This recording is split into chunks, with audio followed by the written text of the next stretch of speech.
Christine Bravo souffle sa 67e bougie ce samedi 13 mai. Il y a quelques années, celle qui est principalement connue pour ses passages à la télévision et à la radio s'est lancée dans une activité professionnelle complètement différente et insolite.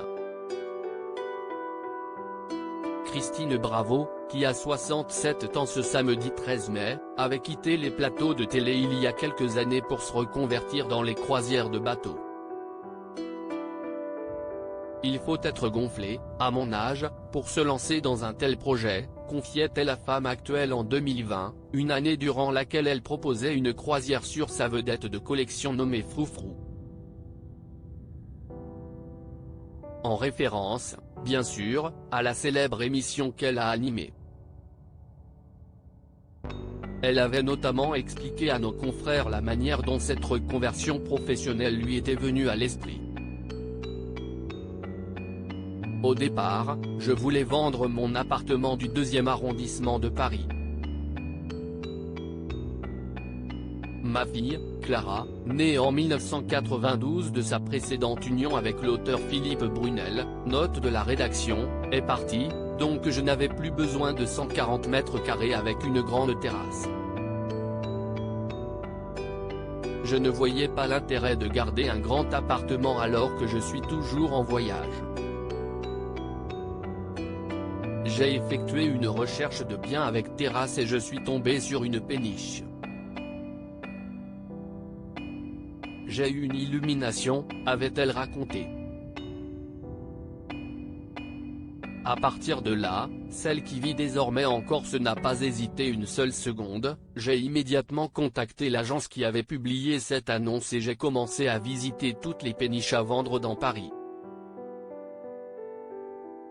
Un jour, au port de l'Arsenal, le patron de l'agence me montre un bateau. Il est dans un état pitoyable, moisi, détruit, pas habitable. J'entre et j'ai un coup de foudre, comme lorsque l'on a un coup de foudre pour quelqu'un. D'ailleurs, j'ai aussi eu un coup de foudre pour le patron. Je lui tape dans la main et je dis j'achète. C'était incroyable. Je suis tombée amoureuse de ce vrai bateau de collection, décrépit, mais qui avait une âme. Il m'a fait de l'œil, ce bateau, il me disait prends-moi, je suis en train de mourir. J'achète donc le bateau avec conditions suspensives dans le but d'en faire un projet. J'appelle mes copains, je leur demande s'ils accepteraient de faire comme dans l'émission Les Jupons de l'Histoire, programme qui constitue le premier magazine féminin d'histoire, note de la rédaction en donnant des conférences, et ils me disent tous oui dès le premier coup de fil, avait poursuivi la femme de Stéphane Bachot. Elle avait également expliqué ne pas s'être rendu compte de la difficulté financière que cela pouvait représenter d'entretenir un bateau. Si j'avais su que j'avais 2 ans de travaux, je ne l'aurais pas fait. Il y avait des trous dans la coque, l'électricité à refaire, autant de choses que les experts n'ont pas vues. J'ai versé toutes les larmes de mon corps pendant 1 an car j'ai été otage d'un chantier naval. J'ai payé 300 € par jour de chantier, pendant 9 mois. La facture est démentielle. C'est un travail de titan. Depuis, celle qui a déjà vécu une mésaventure en mer a fait son retour à la télévision.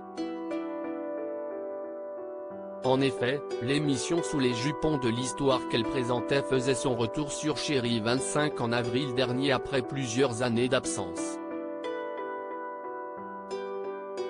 En revanche, elle a récemment affirmé sur les ondes de France Info que son émission culte Froufrou ne reviendra pas.